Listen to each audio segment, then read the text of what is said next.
नमस्कार साथियों, स्वागत है आपका मेरे YouTube channel electric guide and tips पर। आज के इस वीडियो में हम चर्चा करेंगे पावर फैक्टर के बारे में। दोस्तों, इलेक्ट्रिकल फील्ड में काम करने वाले लोगों के लिए पावर फैक्टर के बारे में सही से जानकारी होना बहुत ज़रूरी होता है, क्योंकि इलेक्ट्रिकल में जितने भी फार्मूला होते हैं उनमें ज़्यादातर फार्मूला में आपको पावर फैक्टर को भी साथ में ऐड करना होता है। इसलिए यह टॉपिक आपके लिए बहुत इंपॉर्टेंट है। वैसे तो पावर फैक्टर का चैप्टर काफ़ी लंबा होता है, इसलिए पावर फैक्टर को हम पार्ट बाय पार्ट में वीडियो के थ्रू समझेंगे।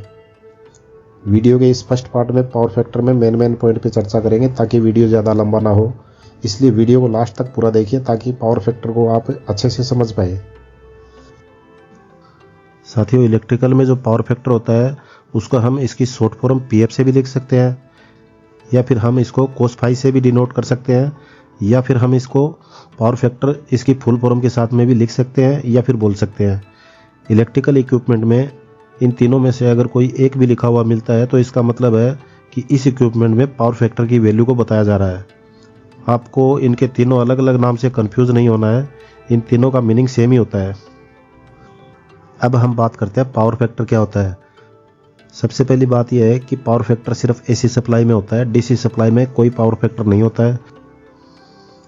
दोस्तों, एसी और डीसी सप्लाई पर मैंने एक वीडियो बनाया था। उस वीडियो में मैंने बताया था वोल्टेज है वो हमारे वायर से करंट को धकेलने का काम करता है, यानी वोल्टेज की वजह से करंट फ्लो होता है। और एसी सप्लाई में फ्रीक्वेंसी होती है और डीसी सप्लाई में कोई फ्रीक्वेंसी नहीं होती है, इसलिए पावर फैक्टर भी सिर्फ एसी सप्लाई पर ही लागू होगा।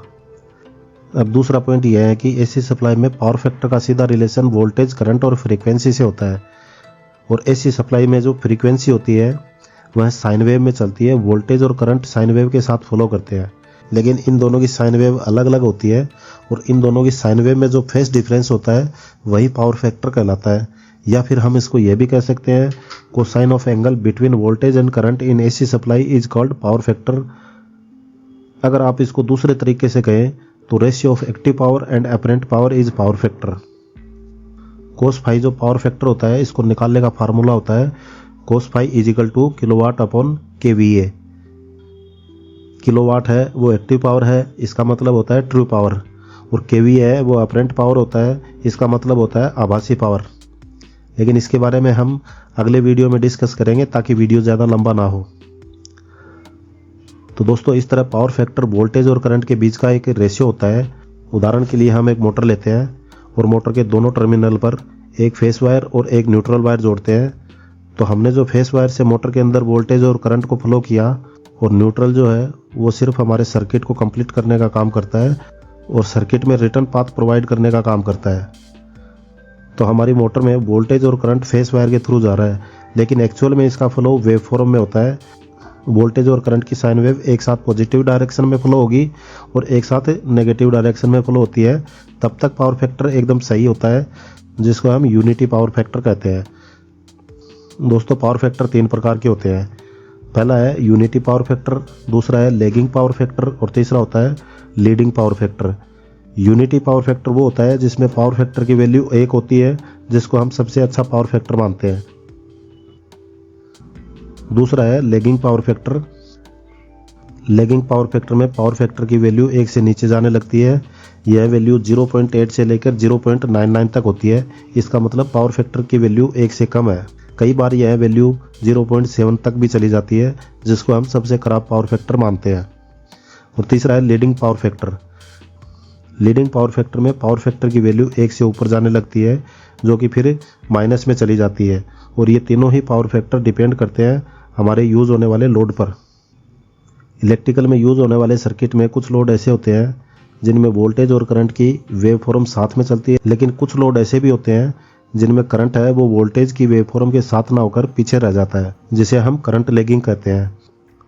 तो पहले हमें ये जानना ज़रूरी है कि हमारे सर्किट में लोड कितने प्रकार के होते हैं। दोस्तों, इलेक्ट्रिकल में लोड 3 टाइप के होते हैं, जिन्हें हम रजिस्टेटिव लोड कहते हैं, इंडक्टिव लोड कहते हैं और कैपेसिटिव लोड कहते हैं।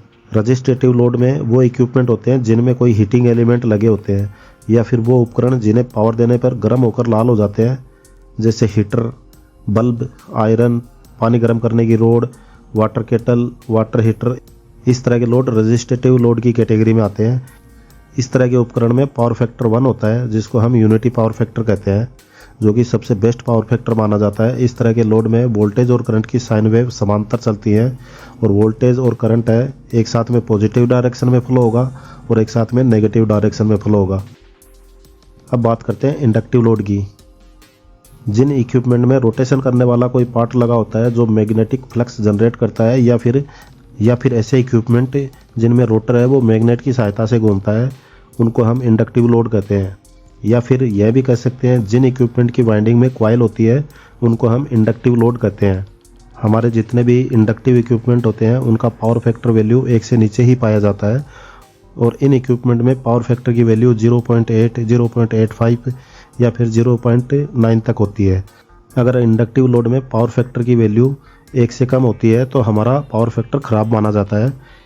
इंडक्टिव लोड में करंट की साइन वेव है वो वोल्टेज की साइन वेव की तुलना में लैगिंग करने लगती है। लैगिंग पावर फैक्टर को हम कैपेसिटर की मदद से बढ़ाने की कोशिश करते हैं और पावर फैक्टर को हम 0.99 तक लाने की कोशिश करते हैं ताकि हमारा पावर लॉस ना हो। अब बात करते हैं कैपेसिटिव लोड क्या होता है। कैपेसिटिव लोड में अक्सर कैपेसिटर आते हैं जिनको हम पावर फैक्टर को सुधारने के लिए काम में लेते हैं। कैपेसिटिव लोड को हम तभी लगाते हैं जब हमारा इंडक्टिव लोड लगा हो। इंडक्टिव लोड की वजह से वोल्टेज और करंट की साइन वेव में जो डिफरेंस आता है उसी को सही करने के लिए हम कैपेसिटिव लोड लगाते हैं ताकि कैपेसिटर की मदद से इंडक्टिव लोड में करंट लैगिंग करता है वो लीडिंग करने लगे। लेकिन ज़्यादा कैपेसिटिव लोड लगाने से भी हमारा पावर फैक्टर माइनस में चला जाता है। अगर हमारा पावर फैक्टर माइनस में चला गया तब भी हम इसको खराब पावर फैक्टर कहते हैं। उस कंडीशन में हम कैपेसिटिव लोड को कम करते हैं ताकि हमारे पावर फैक्टर की वैल्यू 1 तक रहे।